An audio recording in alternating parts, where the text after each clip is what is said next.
Hi friends, இன்றைக்கி நம்ம ஒரு சூப்பரான ரெசிபி தான் பார்க்க போகிறோம்.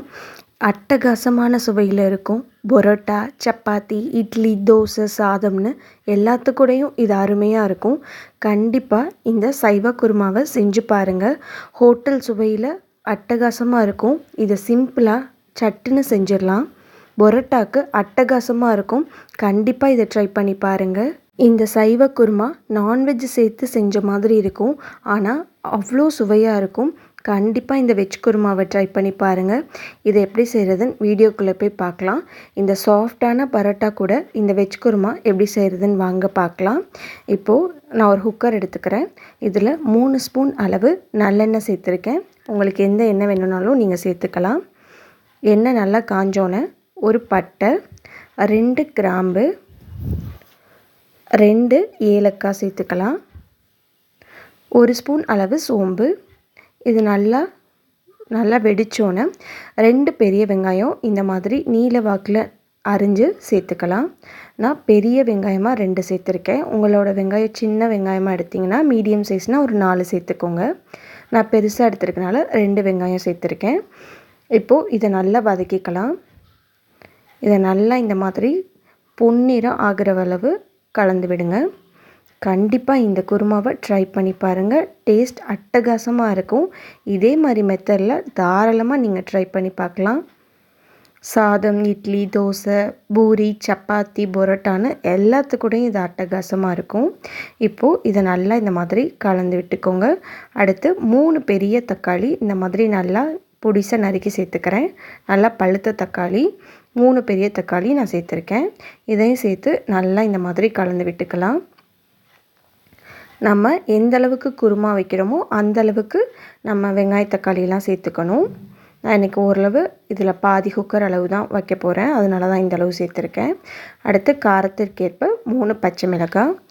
இப்போது இதை வதங்க தேவையான அளவு உப்பு சேர்த்துக்கலாம். கல்லுப்பு நான் இந்த அளவுக்கு சேர்த்துருக்கேன். இப்போது இதையும் சேர்த்து நல்லா இந்த மாதிரி கலந்து விட்டுக்கோங்க. நல்லா நம்மளுக்கு வெந்து தண்ணி விட்டு வரும், அந்தளவுக்கு இதை நல்லா கலந்து விட்டுக்கோங்க. அடுத்து ஒரு பாத்திரத்தில் தண்ணியில் நம்ம எடுத்து வச்சுருக்க சோயாவை சேர்த்து ஊற வச்சிடலாம். இது சின்ன சைஸ்லேயும் கிடைக்கும், பெரிய சைஸ்லேயும் கிடைக்கும். சோயா நம்மளுக்கு மளிகை கடைகள்லாம் கிடைக்கும். இதில் நிறைய புரத சத்துக்கள் இருக்குது. இது ரொம்ப உடலுக்கு நல்லது. நான்வெஜ்ஜில் இருக்கிற அளவுக்கான சத்து இதில் இருக்குது. கண்டிப்பாக இது குழந்தைங்கள்லேருந்து பெரியவங்க வரையும் எல்லோரும் தாராளமாக சாப்பிட்லாம். இதில் 2 வகை இருக்கும். இந்த மாதிரி சின்னமான சோயாவும் இருக்கும், பெருசும் இருக்கும். நான் இன்றைக்கி எடுத்துருக்கிறது இந்த மாதிரி சின்ன சைஸில் உள்ள சோயா தான். இதை நல்லா கழுவிட்டு இதை ஒரு 10 நிமிஷம் அளவு ஊற வச்சுக்கலாம். நார்மல் தண்ணி தான், சுடு தண்ணி இல்லை. அடுத்து இதுக்கு தேவையான அரைப்பை அரைச்சிடலாம். ஒரு மிக்சர் ஜாரில் 2 ஸ்பூன் சீரகம், 2 ஸ்பூன் அளவு சோம்பு, 1 ஸ்பூன் அளவு மிளகு, அடுத்து ஒரு 10 பல் அளவு பூண்டு, இதெல்லாம் சேர்த்து நல்லா இந்த பேஸ்ட்டை மையாக அரைச்சி எடுத்துக்கோங்க. இப்போ நம்ம அரைச்சி எடுத்துருக்க விழுதை நம்ம இந்த வதக்கணும். இந்த வெங்காய தக்காளியோடு சேர்த்து நல்லா கலந்து விட்டுக்கலாம். ஓரளவு கொஞ்சமாக தண்ணி சேர்த்து நல்லா இந்த மாதிரி அரைச்சிக்கோங்க மையாக.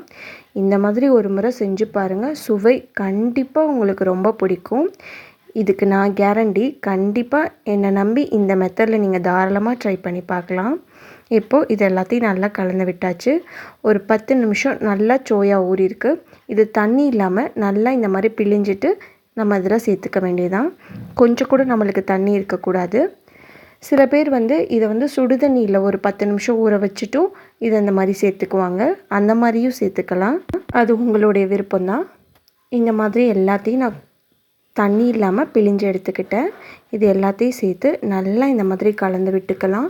அந்த மசாலா கூட எல்லாமே ஒன்று சேர்கிற மாதிரி நல்லா இந்த மாதிரி கலந்து விட்டுக்கோங்க. நல்லா இந்த மாதிரி எல்லாமே ஒன்றா கலந்து விட்டுக்கோங்க. இதில் நிறைய புரோட்டீன் இருக்குது. இதில் நிறைய புரத சத்துக்கள் இருக்கனால நம்ம உடம்புக்கு ரொம்ப நல்லது. வாரம் ஒரு முறை இதை சாப்பிடலாம். ஒரு 2 ஸ்பூன் அளவு மல்லித்தூள் சேர்த்துக்கிறேன். இதையும் சேர்த்து இதோட பச்சை வாசனை போகிறளவு நல்லா கலந்து விட்டுக்கோங்க. இதை நல்லா பச்சை வாசனை போகணும். அதனால் ஒரு 2 நிமிஷம் அளவு நல்லா கலந்து விட்டுக்கோங்க. அடுத்து நான் எடுத்திருக்கிறது சிக்கன் மசாலா. இது ஒரு 2 ஸ்பூன் அளவு சேர்த்துக்கலாம். இது உங்கள்கிட்ட இருந்தால் சேர்த்துக்கோங்க, இல்லைன்னா தேவையில்லை. இது ஆப்ஷனல் தான். உங்கள்கிட்ட இருந்துச்சுன்னா நீங்கள் இதை சேர்த்துக்கலாம். நான் இன்றைக்கி ஒரு 2 ஸ்பூன் அளவு சேர்த்துருக்கேன். இதையும் சேர்த்து நல்லா இதோட பச்சை வாசனை போகிற அளவு கலந்து விட்டுக்கணும். எப்போதுமே நம்ம மசாலாலாம் சேர்த்தோன்னே ஒரு 2 நிமிஷம் அளவு நல்லா இந்த மாதிரி கலந்து விட்டோம் அப்படின்னா, வதக்கி விட்டோம் அப்படின்னா அதோட பச்சை ஸ்மெல் இருக்காது, நம்மளுக்கு டேஸ்ட் கொடுக்கும். அடுத்து ஒரு 2 ஸ்பூன் அளவு கரம் மசாலா சேர்த்துக்கிறேன். கரம் மசாலானா அந்த குழம்பு மிளகாய் தூள் இருக்கும் பார்த்திங்களா, அதுதான். 2 ஸ்பூன் அளவு சேர்த்து நல்லா கலந்து விட்டுக்கலாம். ஒரு 2 பெரிய உருளைக்கிழங்க இந்த மாதிரி நல்லா வேக வச்சு தோலை உரிச்சிட்டு இந்த மாதிரி மையாக பிசைஞ்சு கைகளால் எடுத்துக்கிட்டேன். இதை சேர்த்து நல்லா நம்ம கலந்து விட்டுக்கலாம். இந்த மாதிரி ஒரு முறை செஞ்சு பாருங்கள். எல்லாருமே நம்ம பீஸாக நறுக்கி தான் சேர்ப்போம் உருளைக்கிழங்க. இந்த மாதிரி வேக வச்சு தோலை உரிச்சிட்டு இந்த மாதிரி நல்லா மையாக கலந்து விட்டுட்டு நீங்கள் கரண்டியால் கலந்து விட்டு நல்லா இந்த மாதிரி சேர்த்துக்கோங்க. இதோட டேஸ்ட்டே தனியாக இருக்கும். இது டிஃப்ரெண்ட்டான டேஸ்ட் உங்களுக்கு கொடுக்கும். கண்டிப்பாக இந்த மெத்தடில் குருமா வச்சு பாருங்கள். இதை நல்லா கலந்து விட்டுக்கலாம். இப்போது தேவையான அளவு தண்ணி சேர்த்துக்க. உங்களுக்கு எந்தளவுக்கு குருமா வேணுமோ அந்தளவுக்கு நீங்கள் தண்ணி சேர்த்துக்கோங்க. இப்போது இதில் இந்த அளவு நான் தண்ணி சேர்த்துட்டேன். நல்லா இப்போது கலந்து விட்டுக்கலாம். நல்லா அந்த உருளைக்கிழங்கு கட்டிப்படாமல் நல்லா கலந்து விட்டுக்குவோம். அடுத்து இதுக்கு அரைச்சி ஊற்ற ஒரு 1/4 மூடி அளவு தேங்காய், 2 ஸ்பூன் அளவு உடைச்ச கடலை, இதை சேர்த்து நல்லா மையாக அரைச்சிக்கலாம். கொஞ்சமாக தண்ணி விட்டு இப்போது இந்த அரவையும் இதில் சேர்த்துடலாம். இதையும் சேர்த்து நல்லா கலந்து விட்டுக்கோங்க. இது ஒரு 2 நிமிஷம் அளவு நல்லா கொதிக்க விடலாம். இப்போ குக்கரை மூடி ஒரு 2 விசில் விட்டுடுங்க. அவ்வளோதான். நம்ம 2 விசில் விட்டு எடுத்தோன்னே இப்போது அடுப்பு ஆஃப் பண்ணிடலாம். இப்போது திறந்து பார்த்தோன்னா நம்மளுக்கு வெஜ் குருமா தயாராகியாச்சு. நம்மளுக்கு நான்வெஜ் சுவையிலே இருக்கும், வீடே கமகமக்கும், அந்தளவுக்கு சுவையாக இருக்கும். கண்டிப்பாக இதை செஞ்சு பாருங்கள். ஹோட்டலில் கிடைக்கிற குருமாலாம் இதோட தோற்று போயிடும். அந்தளவுக்கு சுவையான குருமாவை நீங்கள் வீட்டிலே செஞ்சு பார்க்கலாம். கண்டிப்பாக இந்த மெத்தடில் ட்ரை பண்ணி பாருங்கள், உங்களுக்கு ரொம்ப பிடிக்கும். செஞ்சு பார்த்துட்டு எப்படி இருக்குன்னு மறக்காமல் உங்களுடைய ஃபீட்பேக்கை சொல்லுங்கள். நம்ம வீடியோ பிடிச்சிருந்தா லைக் பண்ணுங்கள். மறக்காமல் நம்ம சேனலை சப்ஸ்கிரைப் பண்ணுங்கள். கண்டிப்பாக இந்த குருமாவை நீங்கள் ட்ரை பண்ணி பாருங்கள். பரோட்டா, சப்பாத்தி, இட்லி, தோசை, சாதம்னு எல்லாத்துக்கூடையும் இது அட்டகாசமாக இருக்கும். இது நம்மளுக்கு கறி சுவையிலே இருக்கும். கண்டிப்பாக செஞ்சு பாருங்கள். இந்த மாதிரி வீட்டிலே நம்ம சாஃப்டாக பரோட்டா போட்டோம்.